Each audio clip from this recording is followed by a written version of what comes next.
My name is Marian Brooks, born and raised in Atlanta, Georgia, the kind of woman who still believes that family is everything, even when it breaks your heart. I've spent my whole life building stability, brick by brick, praying my son would never have to struggle the way we once did. So when Jordan told me he'd found the one, I wanted to believe him. I wanted to believe her. But nothing prepares a mother for the day she realizes the woman her son loves is the storm that will tear her home apart. Before the wedding even happened, our front door opened to chaos. New voices, new rules, and a stranger claiming her place at our table like she owned it. Stay with me, because this isn't just a story about betrayal. It's about learning that love without boundaries can cost you everything, even the house you built with your own 2 hands. Atlanta has always had a rhythm of its own, a heartbeat that moves between gospel choirs on Sunday mornings and the hum of downtown traffic on Monday. When Leon and I bought the house in Buckhead, it wasn't just real estate. It was the symbol of everything we'd fought for. Decades of overtime, student loans, and prayers whispered over late-night cups of coffee. The house stood tall on a quiet street, white stone with blue shutters, a magnolia tree in the yard that smelled like hope every spring. We decided to gift it to Jordan as a wedding present, a fresh start, a place where he and his wife could grow without the weight of rent or struggle. Leon even had the porch redone himself. He wanted every detail to feel perfect. The day I handed Jordan the keys, he looked at me with tears in his eyes and said, "Mama, I'll make you proud." I smiled, believing him. If only I'd known what kind of pride his bride had in mind. Because in Atlanta, homes may have strong foundations, but it's the people inside who decide whether they stand or fall. The first time I met Sierra Harris, she walked into our home like she was stepping onto a movie set. Everything about her was polished, her smile rehearsed, her perfume expensive, her voice soft enough to sound sweet, but sharp enough to cut. She had that kind of beauty that made people stare twice, and a confidence that filled the room before she even spoke. Jordan looked at her like she hung the stars. At dinner, she complimented my cooking, but the way she said it, slow, measured, felt like a review, not gratitude. When Leon mentioned the house, Sierra's eyes gleamed just a little too long. "Buckhead?" she repeated, twirling her wine glass. "That's a prime area. You two must be doing very well." Sevens. There was no malice in her tone, just curiosity. But I knew that look. I'd seen it before in people who measured love by square footage.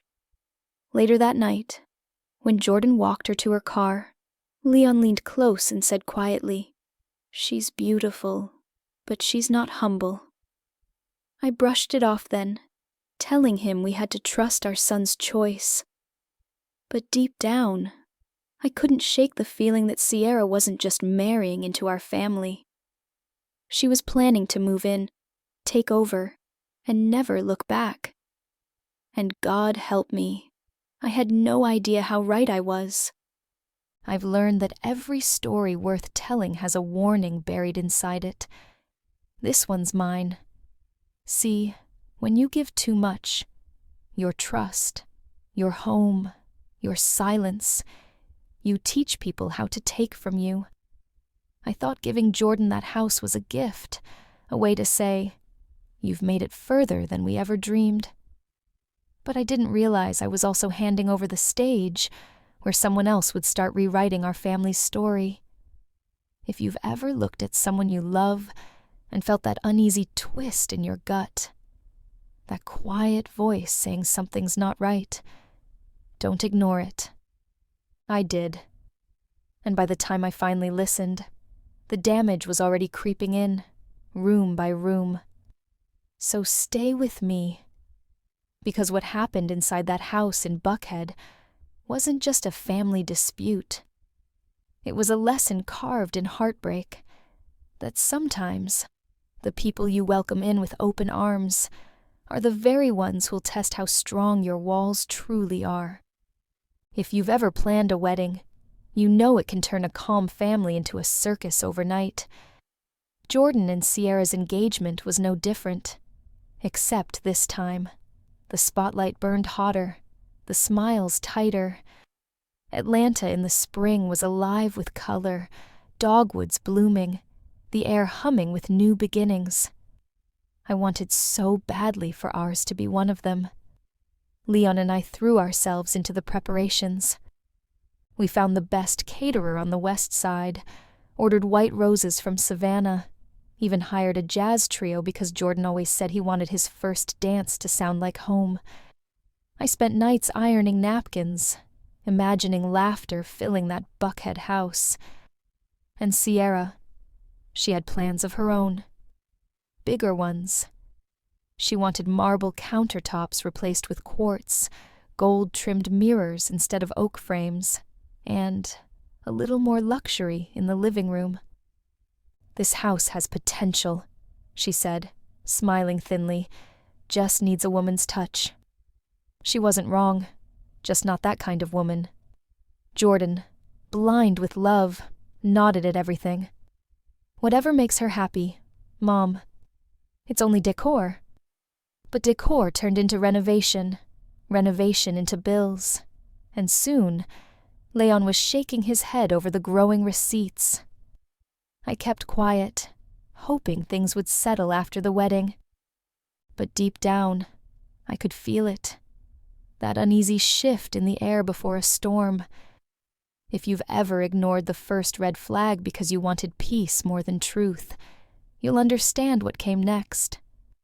Stay close. Because this was the moment the wedding stopped feeling like a celebration and started becoming the first act of a takeover. 2 weeks before the wedding, Sierra pulled up to our house in a silver U-Haul, like she was moving into a dream she'd already claimed. No call, no warning, just a bright smile, long nails tapping on the doorframe, and a voice that carried the tone of ownership, not request. "Jordan said it's fine," she said, brushing past me before I could even answer. "It'll be easier to set up before the ceremony. You know, less chaos later." "Sevens." Behind her came 2 movers, hauling a velvet couch, a gold-trimmed mirror, and boxes marked "Kitchen, Sierra's stuff." Within an hour, her shoes were by the door, her candles on my shelves, and my family photos, the ones I'd hung with pride, had quietly disappeared. I stood there, speechless. Leon came home from his morning walk, stopped in the doorway, and whispered, "Did we just get robbed or redecorated?" Sevens. That night, Sierra called a handyman to update the aesthetic. The next morning, our warm cream walls were painted a glossy beige that made the house feel like a showroom. She changed the curtains, ordered a chandelier online, and hired a cleaning service without telling us. "It's an investment," she said, with a smile that didn't reach her eyes. Jordan was too blinded by love to see it. "She just wants to make it feel like home, Mom," he said. "Let her have this." Sevens. But that was the problem. It wasn't home. Not anymore. It was becoming hers. Every inch she touched felt less like a blessing and more like a warning. By the end of the week, she'd moved her mother, Denise, just for a few days while her apartment gets fixed. And her sister Chanel followed soon after. Suddenly, every room was full. Every word I spoke was met with an echo of judgment. And as I stood in my own kitchen, watching Sierra pour wine into my crystal glasses, like she'd bought them herself. One thought echoed in my head, loud, clear, and cold. Sevens. I hadn't given my son a wedding gift. I'd handed a stranger the keys to my house. If you've ever seen your kindness mistaken for weakness, you'll know. This was the moment peace started slipping out the front door. It didn't take long before the rest of Sierra's family followed her lead. Her mother, Denise Harris, arrived first. All perfume, loud opinions, and a suitcase big enough to suggest she wasn't planning on leaving anytime soon. "Oh, this is nice," she said, glancing around the foyer like she was appraising property. "A little too beige for my taste, but we'll fix that." Sevens. We'll fix that. By evening, her sister Chanel showed up, claiming she'd been kicked out of her roommate's place. Sierra clapped her hands together like it was fate. "Well, you can stay here until you figure things out." Sevens. Suddenly, what was supposed to be Jordan and Sierra's first home became a boarding house for people I'd never met. Every night, laughter echoed through the hallways.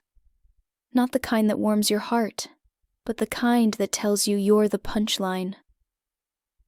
Leon tried to stay calm. "Give them time," he said. "Maybe they'll move once the wedding's over." But even he flinched when Denise started rearranging the kitchen cabinets, muttering about how inefficient everything was. Sevens. One morning, I found Denise standing in the master bedroom doorway, tapping her chin thoughtfully. "You know," she said, "this room would look better if the bed faced the window. And that nightstand, maybe something a little more modern. Sierra deserves the best." Sevens. That was the first time I raised my voice. "That's my nightstand. And this is our home." Sevens. Denise's smile didn't falter. "For now," she said softly, before walking away. Later that day, Sierra confronted me. "Mom, can you try not to make my family feel uncomfortable?" she said, her tone dripping with false sweetness. "They're guests." Sevens. "Guests don't repaint the walls," I replied. Her eyes hardened, and for the first time, I saw what she really was. Not a sweet bride, but a strategist. She wasn't building a family. She was building territory. By the weekend, the Millers had nothing on the Harrises. My kitchen smelled like foreign spices. My guest rooms were occupied, and my patience was running thin. And through it all, Jordan stayed silent, caught between love and loyalty, not realizing that every time he said nothing, Sierra's roots grew deeper. If you've ever felt your home slipping away one decision at a time, you'll understand. This was no longer about wedding plans. It was a quiet invasion dressed as family. By the time the wedding week arrived, our once peaceful house in Buckhead no longer felt like ours. Every corner carried Sierra's scent. Every decision carried her voice. Even the dog, our old retriever, Duke, seemed confused about whose command to follow. One night, I walked into the kitchen to find Denise sitting at the table with a notepad and calculator. "Just going over a few numbers," she said casually, sipping my sweet tea.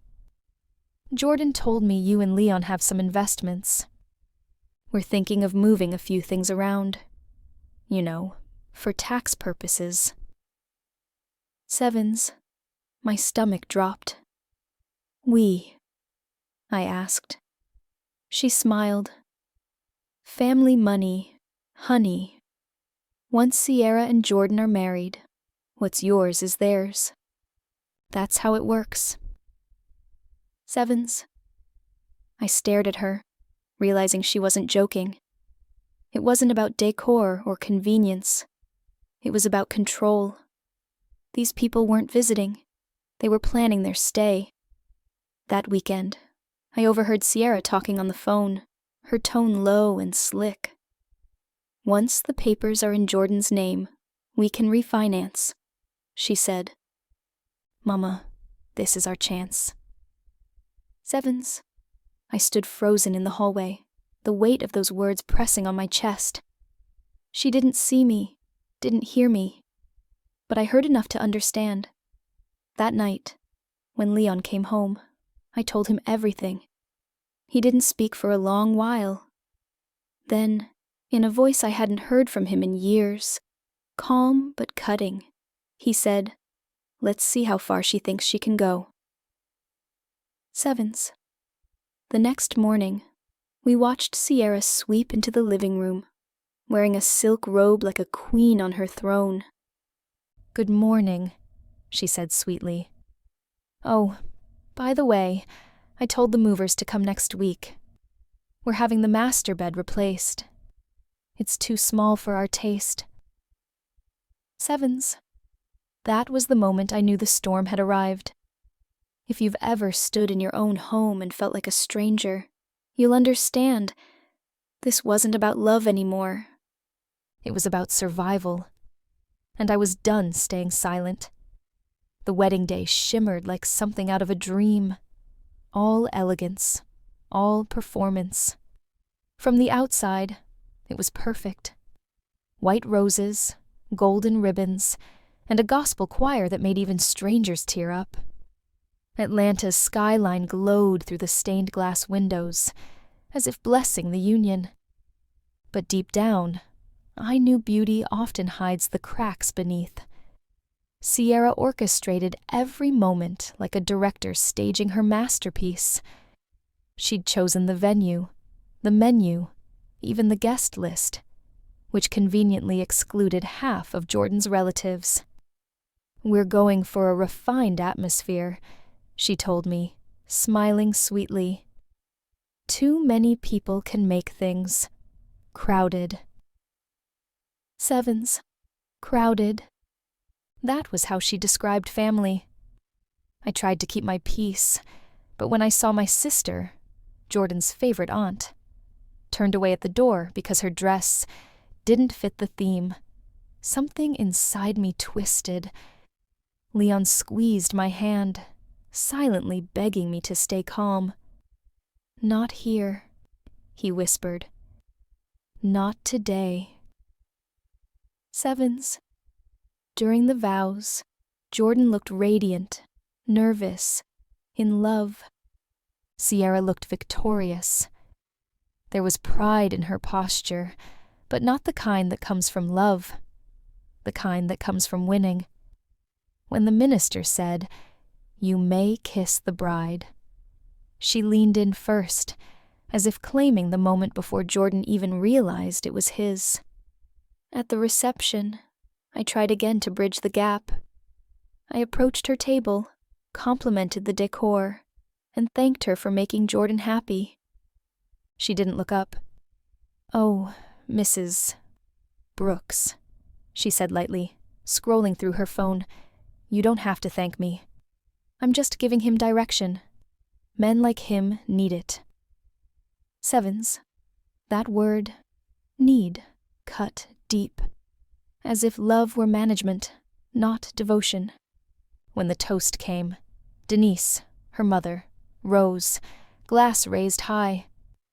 "To my daughter, Sierra," she announced, "the woman who will bring order and elegance to the Brooks family." The guests chuckled politely, but Leon and I exchanged a glance. It wasn't a toast. It was a warning.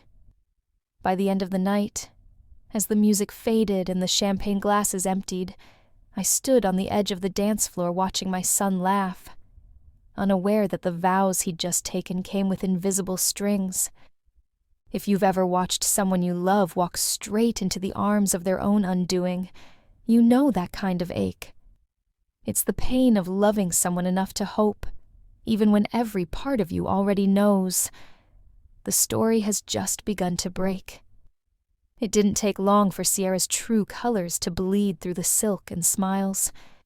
The honeymoon phase barely lasted a week before she started running the house like a corporate office. Rules, routines, expectations. She even printed them on paper, 10 neat bullet points taped to the refrigerator like commandments. Rule 1. No one enters the master suite without permission. Rule 2. No changes to decor without prior discussion. Rule 3. Family members must call before visiting. Boundaries, she called them. Respect, she insisted. But respect isn't control dressed up in polite language. It's consideration. And there was none of that left. I remember the first time I broke one of her rules. Accidentally. I'd walked into the master bedroom to drop off a set of new towels I'd bought for them. Sierra stepped out of the bathroom in a white silk robe, her hair wrapped in a towel, and glared at me like I'd broken into a vault. "Mrs. Brooks," she said sharply, "you should have knocked. This space is private." Sevens. Private. In the same house Leon and I built, brick by brick, prayer by prayer.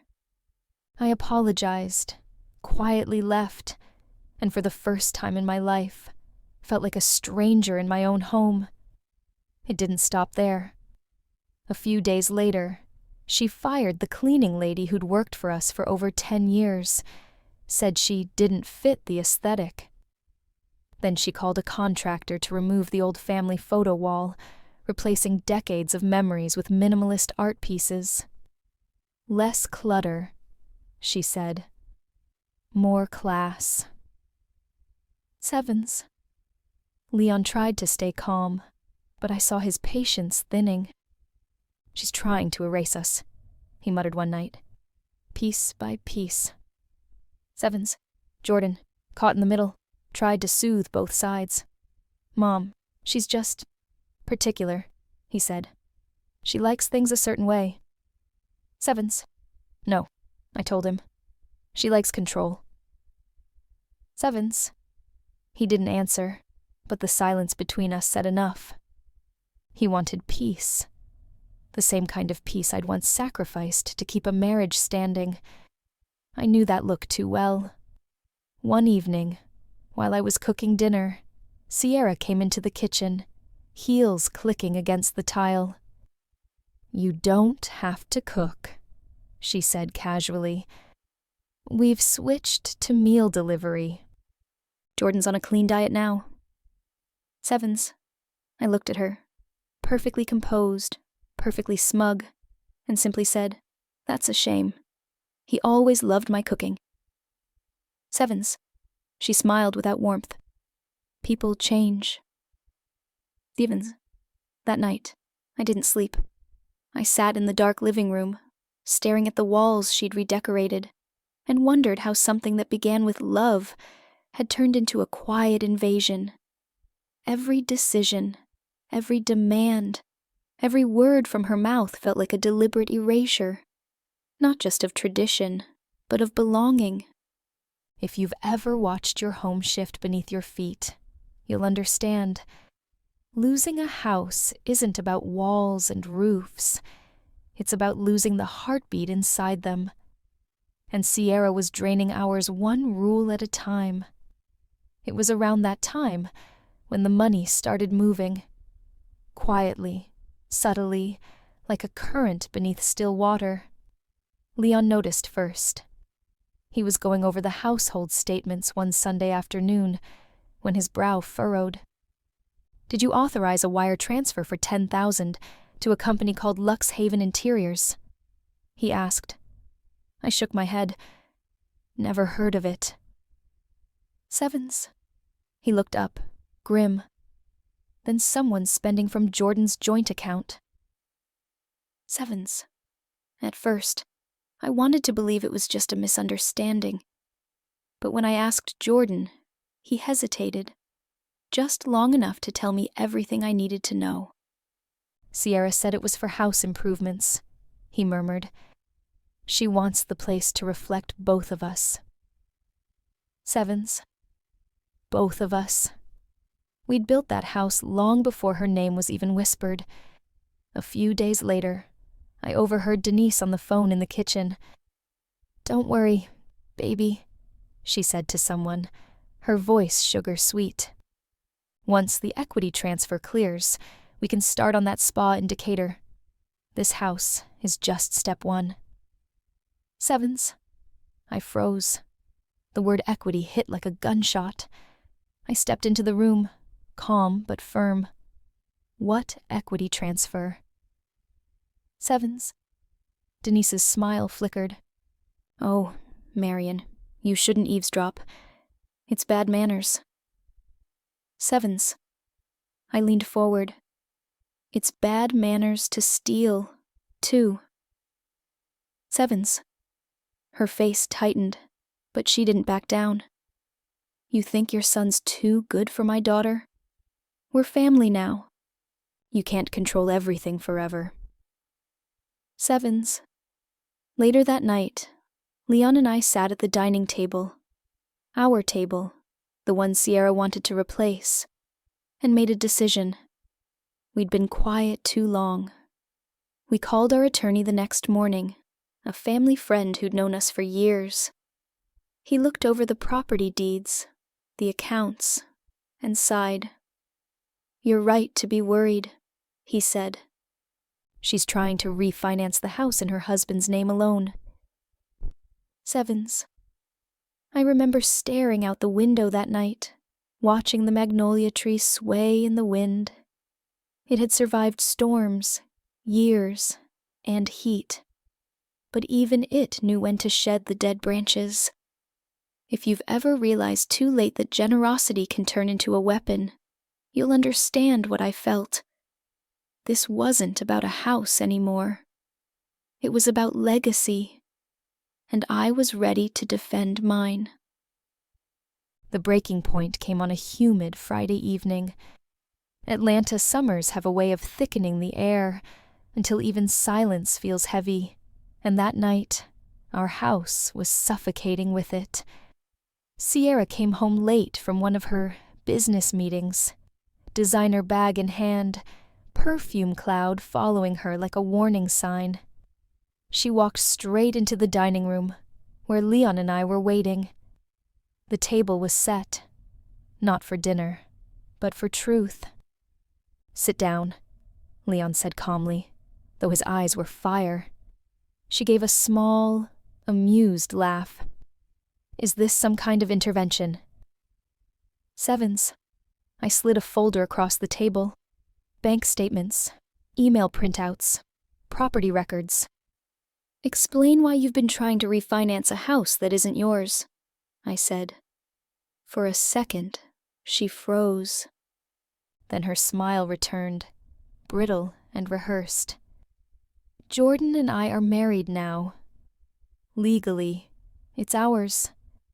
I'm just being smart about our future." Sevens. Leon's voice dropped an octave. "You're not being smart. You're being a thief." Sevens. That wiped the smile clean off her face. "Excuse me?" She hissed. "You think you can talk to me like that because I wasn't born with a silver spoon? You two act like this house makes you better than everyone else." Sevens. I stood. "No. It's not the house that makes us better. It's the respect we have for it, and for each other." Sevens. Her voice rose, sharp and venomous. "You can't stand that your son chose me, can you? You can't stand that he loves my family now." Sevens. Before Leon could reply, Jordan walked in, catching the tail end of her words. His face drained of color as he took in the papers, the tension, the truth hanging in the air. "Sierra," he whispered, "what did you do?" Sevens. She reached for him, tears forming. Practiced. Perfect. "I did it for us. she said, but even Jordan saw through it this time. He stepped back, and in that instant, I knew the war was no longer between us and Sierra. It was between love and truth, and only one could survive.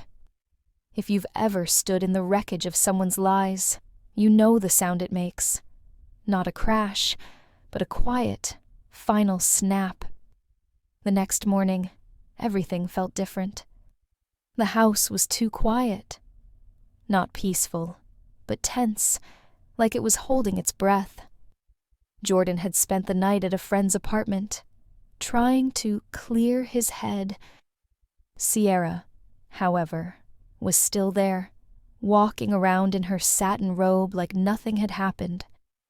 When Leon came downstairs, she was sitting at the table, sipping coffee from one of my mugs, the ones I'd bought years ago from a flea market in Savannah. She looked up and smiled. "Good morning. I hope we can all be adults about this."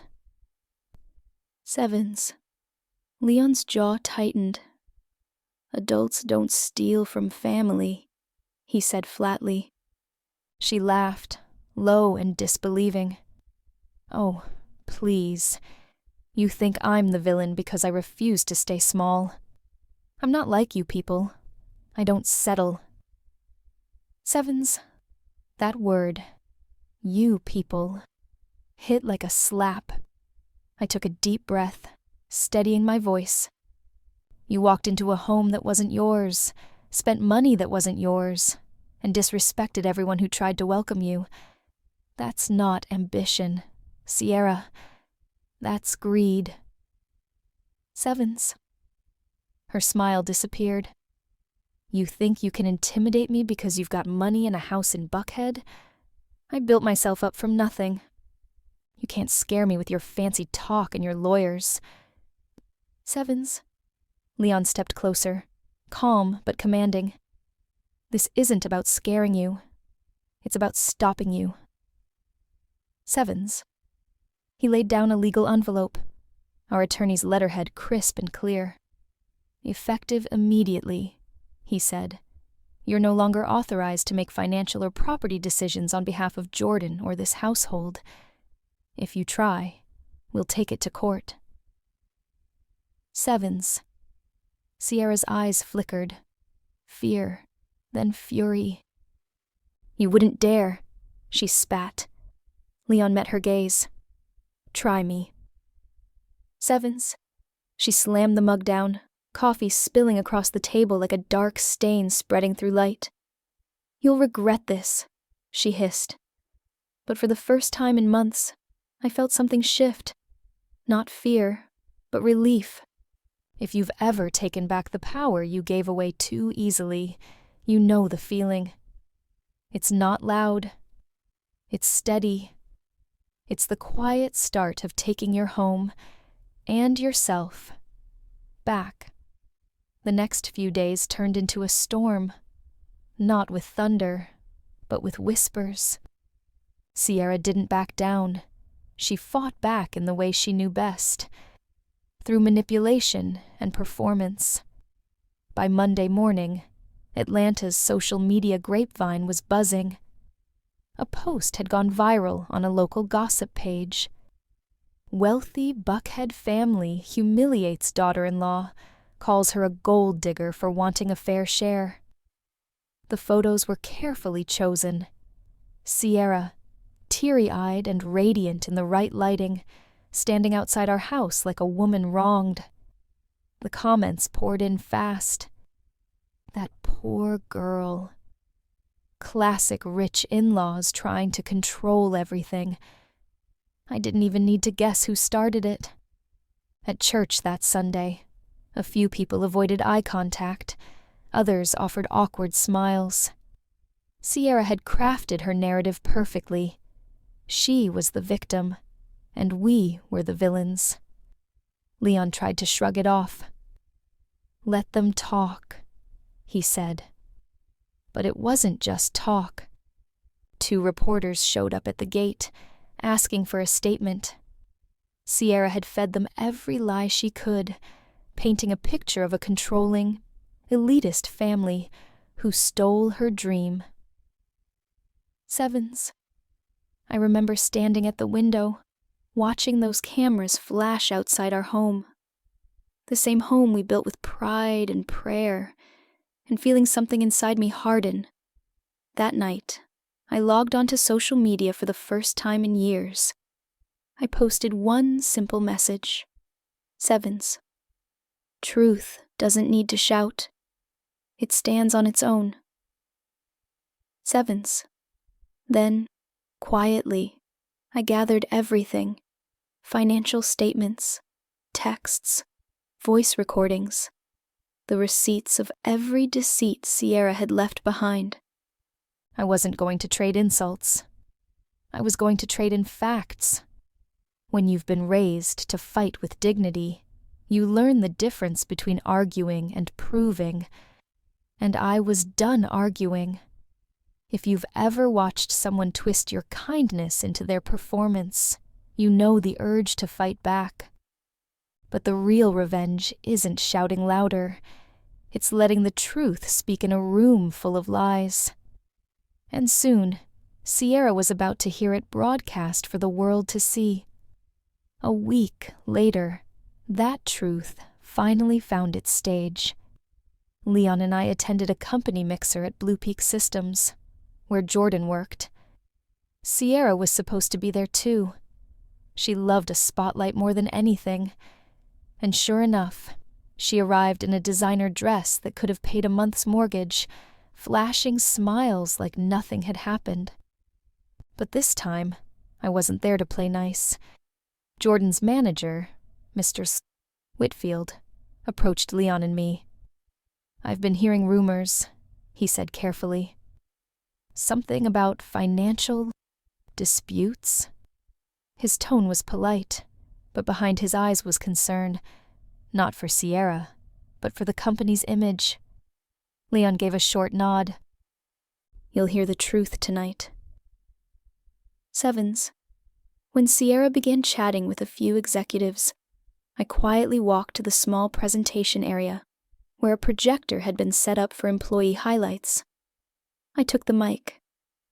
"Sorry to interrupt," I said, voice steady. "But since our family has become a bit of a headline lately, I think transparency's only fair." Sevens.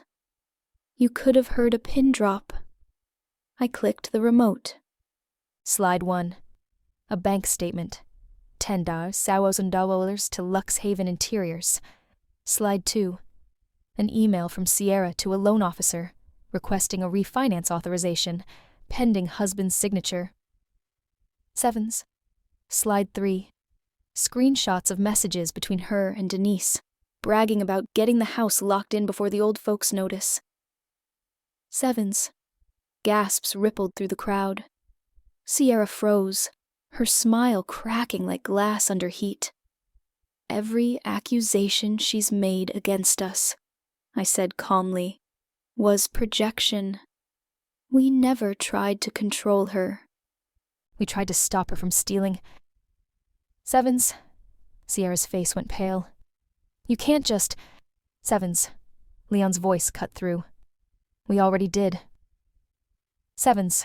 Within hours, the room had turned. Sympathy gone, curiosity replaced with disgust. Mr. Whitfield quietly excused himself, muttering something about HR review. Sevens. If you've ever watched someone's lies collapse under their own weight, you know the sound it makes. Not a crash, but a silence so deep it rings in your ears.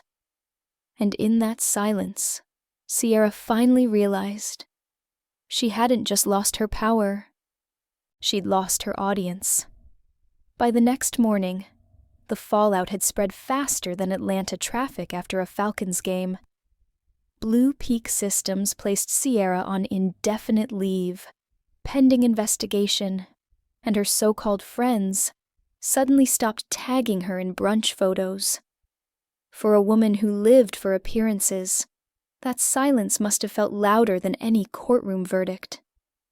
Jordan came by that evening, eyes heavy, voice raw. Mom. I didn't want to believe it, but I saw everything. He sank into the couch like the air had left his body. She said she loved me, and I thought that meant she loved us. Sevens. I sat beside him, resting a hand on his shoulder. Son, love that demands blindness isn't love. It's leverage. Sevens. He nodded slowly, tears glinting under the warm light. I need to fix this. I need to end it. Sevens. The next few weeks were a blur of lawyers, signatures, and long, tense silences. Sierra fought back at first, claimed emotional distress, played victim again, but this time, the evidence was airtight. When she realized there was no sympathy left to exploit, she stopped showing up entirely. One afternoon, Jordan stood outside the courthouse holding the finalized papers. Divorce granted. He exhaled a long breath, the kind that sounds like release and grief mixed together. Leon joined him, clapping a firm hand on his back. Now you start over, he said simply. Later that night, Jordan came home. Really home, for the first time in months. We cooked gumbo, played soft jazz, and for a few fleeting hours, the house felt like itself again. Sierra's absence wasn't quiet, it was cleansing. If you've ever had to let go of something poisonous you once prayed for, you'll know the ache that comes with relief. It's not joy. It's not triumph. It's just breathing again. And as I watched my son finally sleep in peace, I realized something deeper. This story was never about a house being taken. It was about us learning who deserved to live inside it. The courthouse in downtown Atlanta was buzzing that morning. Lawyers rushing through metal detectors, papers shuffling like a storm of whispers. I sat on one of those cold wooden benches, my hands clasped tight around a copy of the property deed, waiting for Sierra's next move. She arrived fashionably late, of course. White suit, oversized sunglasses, every inch of her screaming control she no longer had. Her attorney trailed behind, carrying a stack of folders labeled Financial Division. Sevens. Jordan didn't look at her. He stood beside Leon, his posture straight but tense. You could see the exhaustion in his eyes, the kind that comes from realizing the person you loved has been studying your weaknesses all along.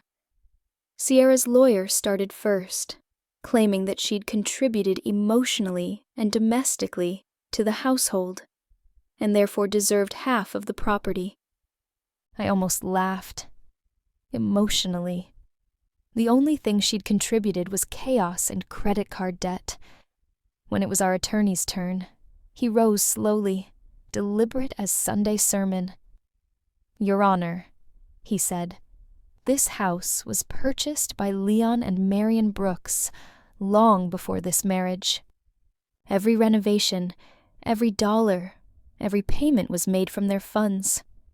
I have bank statements to prove it. Sevens. He handed the evidence forward. Sierra shifted in her seat, tapping her nails against the table, like she was counting down to defeat. The judge reviewed the documents, his tone even but final. Mrs. Harris Brooks, he said, you are entitled to no ownership or proceeds from the property. Furthermore, given the financial misrepresentation found in the refinance attempt, this court grants full ownership of the residence to Mr. and Mrs. Brooks. Sevens. Sierra's composure cracked. This isn't fair, she snapped. You're punishing me for wanting better. Sevens. The judge didn't even look up. No, ma'am.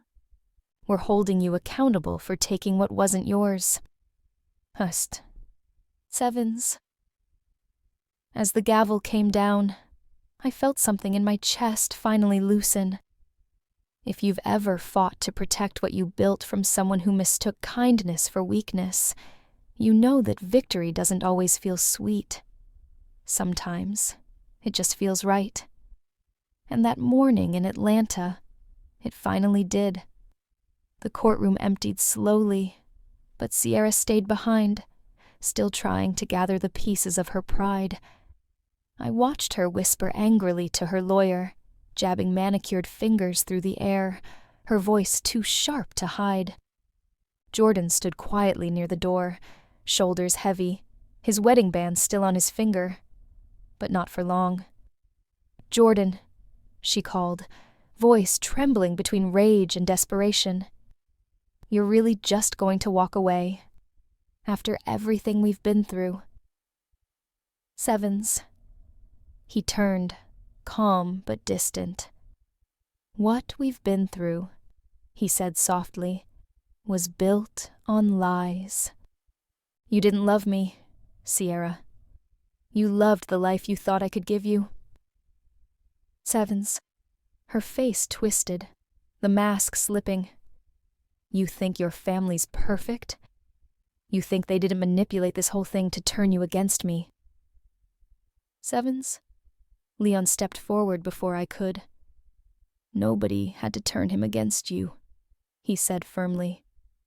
"You did that all by yourself." "Sevens." Sierra's jaw tightened. "You'll regret this," she hissed, her voice trembling.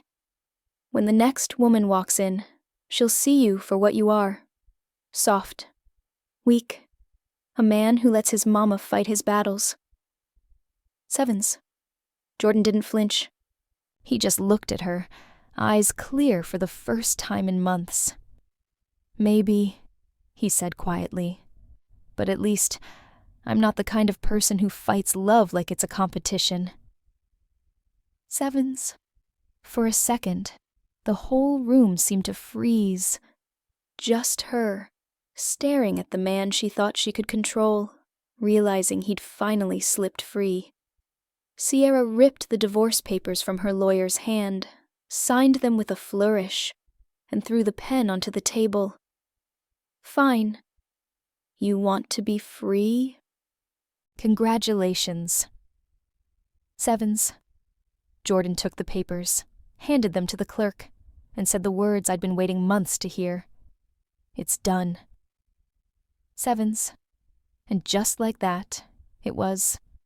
If you've ever watched someone you love walk away from the wrong person, not out of anger, but out of clarity, you know the bittersweet ache that follows.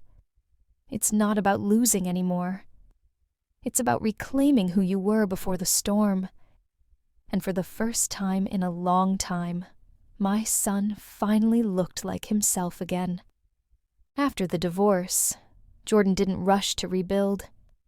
He didn't want noise, parties, or distractions, just space to breathe. For weeks, he stayed quiet, coming by every evening for dinner, sitting on the porch with Leon while the cicadas hummed under the Georgia twilight. Sometimes they'd talk, sometimes they'd just sit in silence, two men mending invisible wounds. One night, as I was washing dishes, I heard Jordan's voice through the screen door. "Dad, how do you forgive yourself for letting something like that happen?" "Sevens." Leon didn't answer right away. He leaned back, watching the streetlights flicker. "You don't," he said finally. "You just learn from it. Forgiveness isn't pretending it didn't happen. It's promising yourself you'll never ignore the warning signs again." "Sevens." Jordan nodded, eyes glossy but clear. That was the moment I knew he was healing. Not fixed. Healing. The next morning, he announced he'd be moving back into his old apartment downtown. "I need to stand on my own again," he said. "This time, without anyone else's voice in my head." Sevens. We helped him pack, box by box, each one lighter than the last. I found the photo Sierra had once taken down. Jordan at 7, covered in mud, grin wide and proud. I slipped it into the top of his box. "Take this," I said. "You'll need a reminder of who you were before you tried to become someone for her." "Sevens." He smiled. "Thanks, Mom." Sevens. A week later, he texted me a picture. His apartment, sparse but peaceful, sunlight streaming through the blinds. The photo of him as a kid sat on the counter. Underneath it, his message read, "Finally feels like home." If you've ever watched someone you love rebuild from nothing, you know there's no sweeter sound than quiet strength. And as I looked at that photo, I realized something I hadn't before. The house in Buckhead might have been our greatest gift, but the real inheritance we gave Jordan was resilience. Time has a way of softening what anger can't. A few months passed, and the house began to feel light again. Laughter instead of tension, music instead of arguments. Jordan visited often, not out of obligation but choice. He'd bring takeout, help Leon fix the porch lights, and sometimes just sit with me in the kitchen while I baked peach cobbler. Life, for once, was simple again.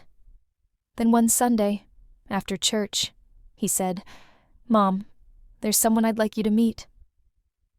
Sevens. Her name was Alicia Bennett, a local teacher, warm smile, natural curls, and a laugh that filled a room without trying. She didn't show up with diamonds or designer heels, just a basket of fresh cornbread, and a gentle presence that made even Duke wag his tail immediately. Over dinner, she asked questions, not the polite kind, but the real ones. About how Leon and I met, about the magnolia tree in the yard, about how Jordan learned to cook. She listened more than she spoke, and when she laughed, it wasn't rehearsed. It was real. After she left, Leon leaned back in his chair, grinning. Now that's the kind of woman who brings peace, not paperwork. Sevens. I smiled but didn't say anything. I'd learned not to rush judgment, not out of fear, but wisdom. Still, there was something different about Alicia. The way she looked at Jordan wasn't about what he could give her. It was about who he was when everything else was stripped away.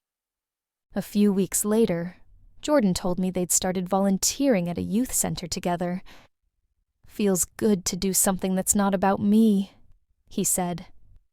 If you've ever watched someone climb out of a storm and find sunlight again, you know that peace doesn't always come with fanfare. Sometimes it comes quietly, in the form of someone who asks how your day was, and actually listens to the answer. And as I watched my son smile without forcing it, I knew he wasn't just moving on. He was finally moving forward. It's funny how peace doesn't announce itself. It just settles in, quiet and steady, like a soft sunrise after too many storms. Months had passed since the divorce, and for the first time in what felt like years, the Brooks house in Buckhead breathed again. The air felt lighter, the rooms warmer. Leon's laughter echoed from the backyard as he fixed the old swing, and Jordan's voice drifted in through the open window, talking to Alicia about repainting the porch. The same porch that once saw arguments and slammed doors now carried the sound of two people planning a future, one built on respect, not control. Sometimes I'd stand in the doorway just watching them, Jordan hammering nails, Alicia holding boards steady, and think, this is what rebuilding looks like. Not grand gestures or second chances, but quiet consistency.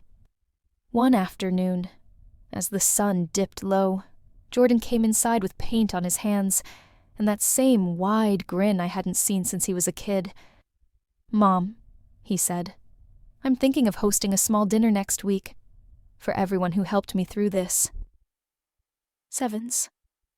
I nodded, smiling. You mean for family? Sevens. He hesitated, then smiled back. Yeah, for family. Sevens. If you've ever survived a house full of chaos, you know the real blessing isn't silence. It's laughter that doesn't hide pain anymore. And that evening, as the sun melted into gold over Atlanta, I realized something simple but sacred. Sometimes, you don't need new walls to feel at home. You just need new peace inside them. That dinner Jordan planned turned out to be more than a meal. It was a quiet celebration of survival. He kept it simple. A long wooden table in the backyard, string lights draped across the magnolia tree, plates mismatched but warm. The smell of barbecue mingled with the sweetness of Alicia's homemade cornbread, and for the first time, our home felt exactly the way it was meant to. Alive. Neighbors stopped by, some bringing pies, others just bringing laughter. Leon manned the grill, apron on, proud as ever, while Duke wandered between guests begging for scraps. Jordan played music from his phone, old R&B classics, and every so often, Alicia would sway to the rhythm, pulling him along until he laughed and gave in. I stood by the doorway, watching it all unfold. For months, this same yard had been a battlefield of whispers, tension, and fear. Now, it was filled with people who wanted nothing but joy for one another. Healing doesn't announce itself. It just takes root in the small things. A laugh, a shared plate, a familiar song. Later that night, as everyone drifted home, Jordan walked over carrying 2 glasses of sweet tea. "For you and Dad," he said, handing them over. "Thank you for not giving up on me." Sevens. I looked at him. My son, older now, wiser, carrying the scars of his choices but also the strength that came from facing them. "That's what family does," I said. "We hold each other up until we can stand on our own again." Sevens. He smiled, glancing toward Alicia, who was packing up dishes. "I think I finally understand what you meant by love not being about comfort. It's about peace." Sevens. I nodded. "Peace you build, not beg for." Sevens. If you've ever seen a broken family table become whole again, you know. Forgiveness doesn't erase the past. It redeems it. That night, the house didn't just look different. It felt different. The walls didn't carry echoes of arguments anymore. They held music, laughter, and grace. And for the first time in years, I whispered a prayer not for strength, but for gratitude. News travels fast in Atlanta, especially when someone's downfall is involved. A few months after the divorce, I started hearing bits and pieces about Sierra. Not from gossip, but from people who'd once called her friend. The spa she'd been planning with her mother never opened. The investors pulled out. Denise had filed for bankruptcy, and the Harris name, once dripping with forced glamour, had vanished from every social circle that used to adore it. One afternoon, while I was leaving the grocery store, I saw her. Sierra. She was standing near the bus stop, wearing oversized sunglasses that couldn't hide the exhaustion etched across her face.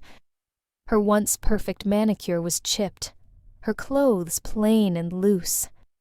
She was on the phone, voice low, pleading with someone.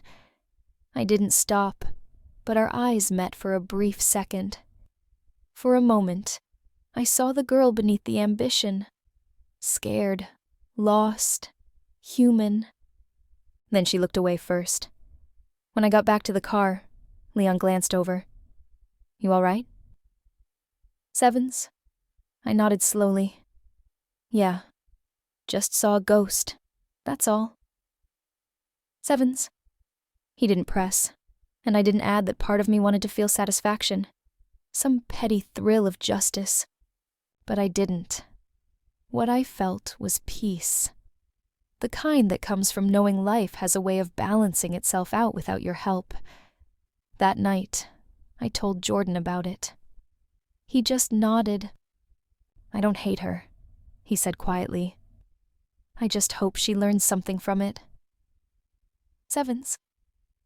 And that was when I realized he'd truly healed. Bitterness had burned away, leaving only perspective. If you've ever seen karma do its work, you know it doesn't always roar. Sometimes it just whispers, "You can rest now." Sierra's chapter in our lives had closed, not with vengeance, but with clarity. And as I watched the porch lights flicker across the yard that night, I understood something I hadn't before. Peace isn't just the absence of pain. It's the decision to stop reopening old wounds, just to see if they still hurt. A few weeks later, on one of those golden Atlanta evenings, when the air feels soft and forgiving, I found myself walking with Jordan and Alicia along the lakeside trail near Piedmont Park. The same city that had once felt heavy now shimmered with quiet redemption. We stopped by the water's edge, the skyline glowing behind us. Jordan skipped a stone across the surface. It danced twice, then sank.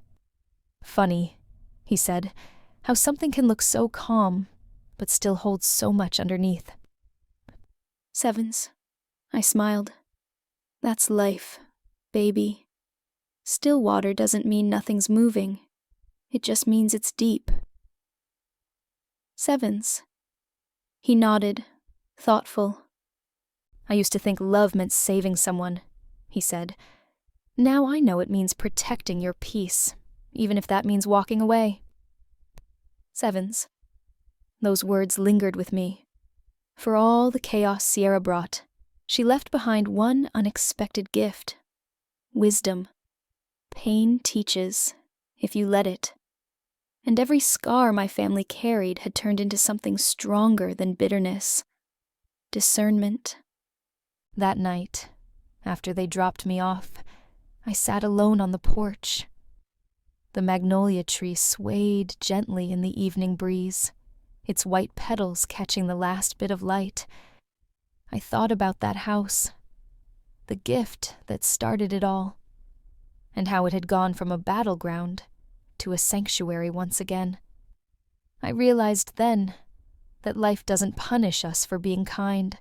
It simply asks us to learn where kindness ends and self-respect begins.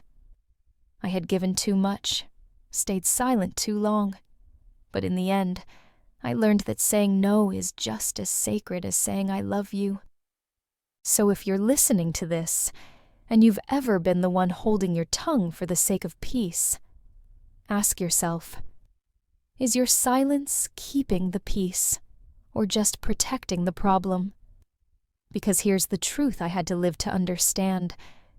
Peace isn't found in avoiding conflict. It's found in standing tall when someone tries to take what's yours, your home, your dignity, your worth. As for me, I don't hate Sierra. I thank her. Because without her storm, my family might never have learned how strong our roots truly were.